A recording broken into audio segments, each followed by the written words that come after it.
یہ پیغمبر اسلام نے فرمایا ہے، تاکہ اور پورا کا پورا ڈیفائن کر دیا، تھارولی ڈیفائن کیا ہے۔ اولہم، ان میں سے جو ائمہ مسلمین ہیں ان میں سے پہلے علی ابن ابی طالب ہیں، ثم الحسن ثم الحسین ثم علی ابن الحسین ثم محمد ابن علی المعروف فی التوراۃ بالباقر۔ یعنی یہ جابر کو بتا رہے ہیں کہ آپ کو پتہ نہیں کہ اس کے بعد جو ہے نا وہ محمد ابن علی کہ جن کا نام تورات میں باقر ہے، ستدرکہ یا جابر، اے جابر تیری اللہ اتنی زندگی کرے گا، تیری زندگی اتنی دراز ہوگی کہ تو میرے بیٹے سے جا کے ملاقات کرے گا، درک کرے گا، جا کے ملے گا، ملاقات کرے گا۔ فَإِذَا لَقَيْتَهُ فَقْرَاهُ مِنِّي السلام، جب تیری ملاقات ہو جائے نا میرے بیٹے کے ساتھ، باقر جن کا نام ہے، میری طرف سے سلام پہنچا دیجئے گا۔ یعنی یہ پیغمبر اسلام نہ فقط یہ بتا رہے ہیں حالات کو ایک دور کے، یہ ساری پیشن گوئیاں ہیں پیغمبر اسلام کی طرف سے۔ ثم صادق جعفر ابن محمد ثم موسیٰ ابن جعفر ثم علی ابن موسیٰ ثم محمد ابن علی ثم علی ابن محمد ثم الحسن ابن علی ثم سمی محمد، فرمایا کہ اس کے بعد میرے نام کے ہوگا، میری کنیت جس کے ساتھ ہوگی وہ اللہ کی حجت ہوگا، حجت اللہ فی ارضہ و بقیتہ فی عبادہ، اور وہ ایسا ہوگا جن کا نام میرا نام ہوگا، جن کی شمائل میری شمائل ہوگی، جن کی کنیت میری کنیت پر ہوگی، وہ حجت اللہ ہیں، اللہ کے پروف ہیں، پروف آف گاڈ، فی ارضہ اس زمین پر، و بقیتہ فی عبادہ جنہیں اللہ باقی رکھے گا اس بندوں کی ہدایت کے لیے۔ اور ابن الحسن ابن علی کہ جو حسن کا بیٹا ہوگا، ابن علی یعنی امام ہادی علیہ السلام، امام حسن عسکری علیہ السلام، الذی ذاک الذی یفتح اللہ تعالی ذکرہ علی یدیہ مشارق الارض و مغاربہا، اللہ نے ان کے ذکر کو بہت پھیلا دیا ہے کہ جو مشارق سے لے کر مغارب تک ان کے نام جو ہیں، اسی وجہ سے ہے نا کہ وہ جو روایت ہے ذاک الذی یغیب عن شیعتہ و اولیائہ، جی یہ وہ ہیں کہ جو کچھ عرصہ غائب رہیں گے اپنے شیعوں سے، اپنے اولیاء سے، اور ان کی غیبت جو ہے نا لا یثبت فیہ علی القول بامامتہ، یہ اللہ سبحانہ و تعالیٰ کی طرف سے ایک امتحان ہوگا، ان کی غیبت ایک امتحان بن کر آئے گی۔ اور اس کے بعد فرماتے ہیں قال جابر پریشان ہو جاتے ہیں، ظاہر ہے اتنی لمبی غیبت ہے، ایک امتحان ہے، تو کہتے ہیں یا رسول اللہ تو پھر یہ ان کے شیعہ، ان کے ماننے والے، ان کے موالی ان سے کیسے فائدہ اٹھائیں گے؟ فقلت لہ یا رسول اللہ، اے اللہ کے رسول یہ تو بتا دیجئے، فہل یقع لشیعتہ الانتفاع بہ فی غیبتہ، کیا یہ ممکن ہے کہ ان کے شیعہ، ان کے ماننے والے، ان کے فالوور کیا ان کی غیبت میں ان سے کوئی فائدہ بھی اٹھائیں گے، انتفاع کریں گے؟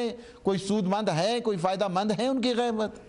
فقال اے والذی بعثنی بالنبوہ، خدا کی قسم، خدا کی قسم جس کے قبضے قدرت میں میری جان ہے، جس نے مجھے مبعوث پر نبوت کیا ہے، انہم یستضیون بنورہ وینتفعون بولایتہ فی غیبتہ، لوگ اس طرح ان کے نور سے فائدہ اٹھائیں گے، ان کی ولایت سے نفع بخش فائدہ لیں گے، کانتفاع الناس بالشمس وان تجلاھا السحاب، فرمائے اس طرح ان کے نور سے لوگ فائدہ اٹھائیں گے جس طرح یہ جو بادلوں کی اوٹ میں سورج آ جاتا ہے اور لوگ اسے فائدہ نہیں اٹھاتے، فرمائے اس طرح لوگ فائدہ اٹھائیں گے۔ تو کیا کیا پیغمبر اسلام نے؟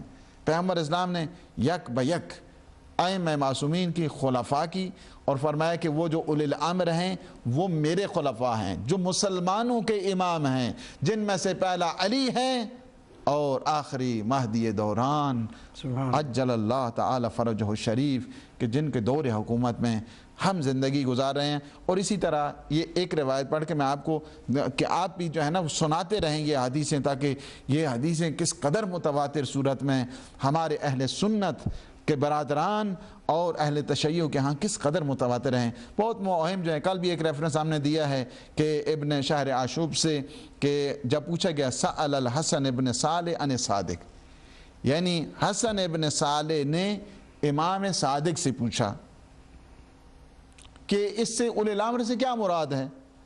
فقال الائمۃ من اہل البیت، اس سے مراد جو ہے نا وہ ائمہ اہل بیت ہیں. میں انشاءاللہ ابھی جو ہے نا وہ آپ کو سلمان جو ہے نا وہ قندوزی اور حنفی کی بھی سناتا ہوں، لیکن چاہتے یہی ہیں. ناظرین آپ نے ابھی آج جو سلسلہ چل رہا ہے اس کو ضرور سماعت فرمایا ہوگا، اور یہ سلسلہ جاری ہے.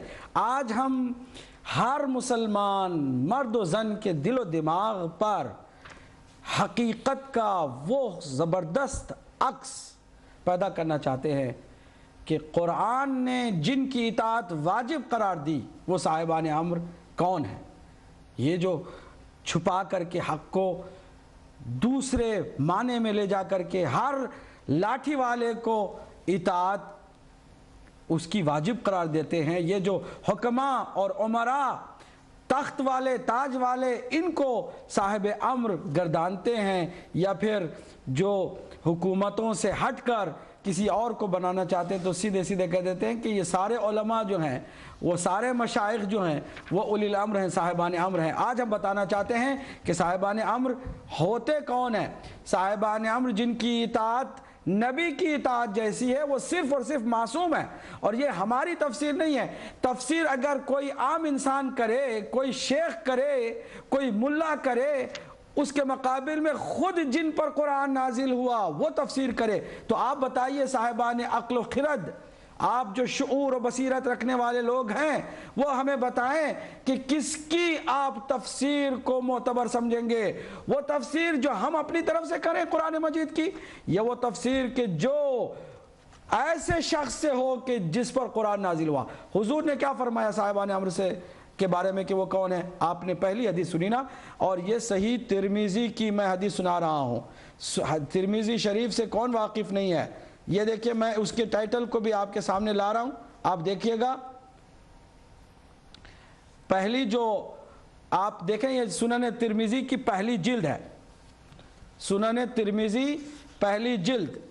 اس میں جو رسول اللہ سے حدیث آئی ہے کہ یہ جو امیر ہیں، یہ جن کی ولایت آپ پر واجب ہے، یہ جو اولی الامر ہیں، صاحبان امر جن کی اطاعت واجب ہے، وہ کون ہے؟ فرماتے ہیں، پوری توجہ سے سنیے گا، اس کو میں تھوڑا سا زوم بھی کر رہا ہوں تاکہ آپ نزدیک سے اسے دیکھیں. اس کو آپ اس طرح بھی دیکھیں. باب ما جاء فی الخلفاء، یہ باب کا نام ہے کہ جو خلفاء کے بارے میں حدیثیں آئی ہیں.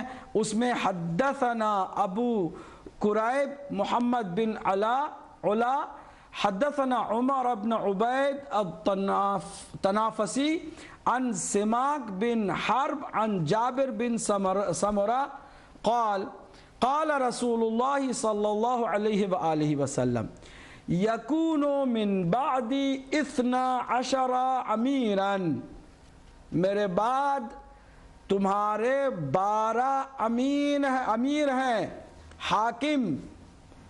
تمہارے 12 وہ ہیں کہ جن کی اطاعت تم پر واجب ہے. قال ثم تکلم بشیء لم افہمہ، کہتا ہے یہ جابر بن سمرہ کہ پھر اس کے بعد کچھ حضور نے فرمایا جس کو میں سمجھ نہ سکا. تو پھر میرے دل میں تصور آیا یا خیال آیا کہ کاش یہ بھی بتا دیتے کہ یہ جو 12 ہیں وہ کہاں سے ہیں، کن میں سے ہیں. فَسَأَلْتُ الَّذِي يَلِينِي، میں نے پوچھا کہ اس کے بعد. فقال، حضور نے فرمایا قال كُلُّهُم مِّن قریش، سارے کے سارے یہ جو 12 امیر ہیں وہ قریش میں سے ہوں گے. پھر اس کے بعد سنن ترمذی کے لکھنے والے ابو عیسیٰ، رائٹر اس حدیث کے جمع کرنے والے، قال ابو عیسیٰ ھذا حدیث حسن صحیح، یہ حدیث حسن بھی ہے اور صحیح بھی ہے. اب ذرا اس کے حاشیے میں دیکھیے گا، یہ بھی بہت اہم ہے. حاشیے میں انہوں نے واضح طور پر لکھا ہے کہ یہ جو حدیث میں نے یہاں لکھی ہے جو صحیح ہے، وہ خالی میری کتاب اور میرے زاویہ نظر سے صحیح نہیں ہے، بلکہ فرماتے ہیں کہ اخرجہ احمد بن حنبل فی مسندہ، اس کو احمد بن حنبل نے بھی اپنی مسند میں. پھر والبخاری فی الاحکام، حدیث کے انہوں نے نمبر بھی بتائے ہیں. پھر اس کے بعد 2